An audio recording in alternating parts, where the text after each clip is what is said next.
So in this short talk, we're going to address financial stewardship. In all these talks, we've been looking at the concept of stewardship, but here we're going to zero in on financial stewardship.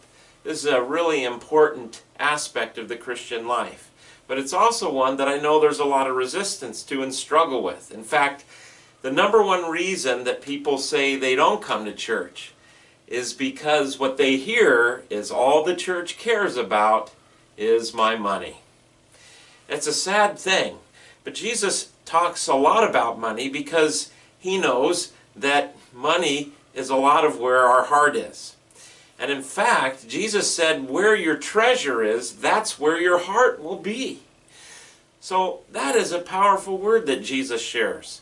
He, in essence, says that if you want to love God more, if you want your heart to be in a certain place, it has to do with what you give.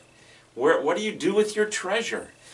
And finances is just one part of that treasure, but it's a hugely important part of who we are.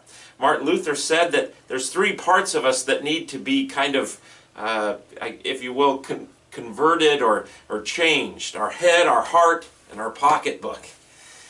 So let's just talk about what Silverdale Lutheran teaches when it comes to financial giving. First and foremost, remember the way things work. God acts and we respond. We don't give anything in this offering plate to get God to accept us, to merit our salvation. Everything that we give financially is in response to what God has done for us. That's so important that you get that.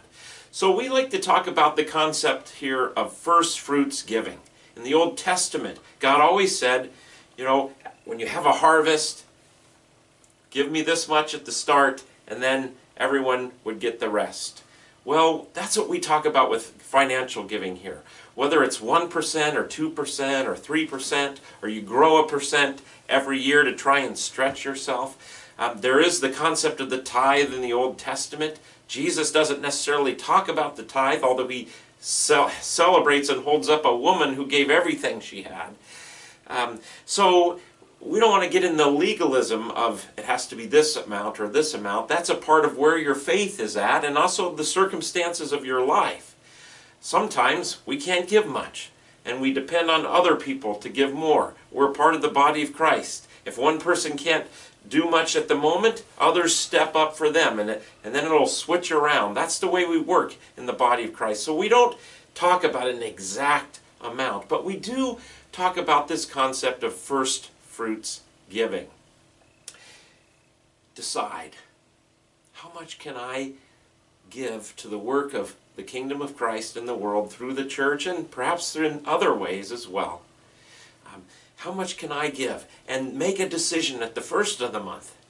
Don't wait to give to God from what you have left over, because if you're like my household, there isn't much left over.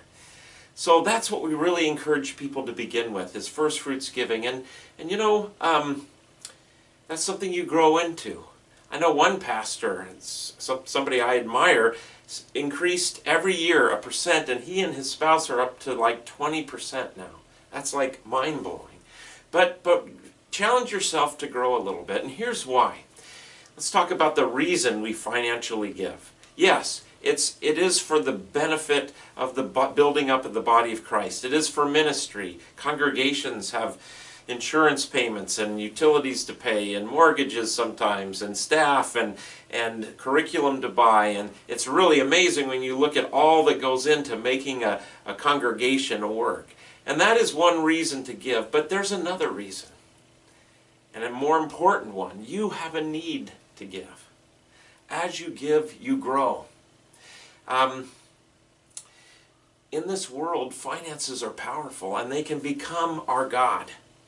One reason I think it's important to give is it keeps money from becoming your God, and it keeps it in its place. But bottom line, we have a need to give, and finances are a huge part of our stewardship, of our taking care of what God has given us. We are called to be a blessing. We're blessed to be a blessing, and finances are a huge part of that. So I don't want you to see this offering plate simply as a way we pay the bills that the church has. No, it's life.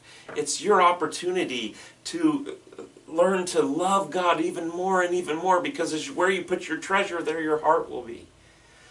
So I would hope that these offering plates would be an exciting moment of a worship service where we see an opportunity to grow, and it's symbolic also not of just of our money, but of returning to God everything that God has given to us. Bottom line, the last thing I want to say in this little quick talk on finances and financial stewardship is that everything, we believe everything we have is God's. Everything's on loan, and it's all from God. So I pray that you'll joyfully be able to return to God what He has first given us.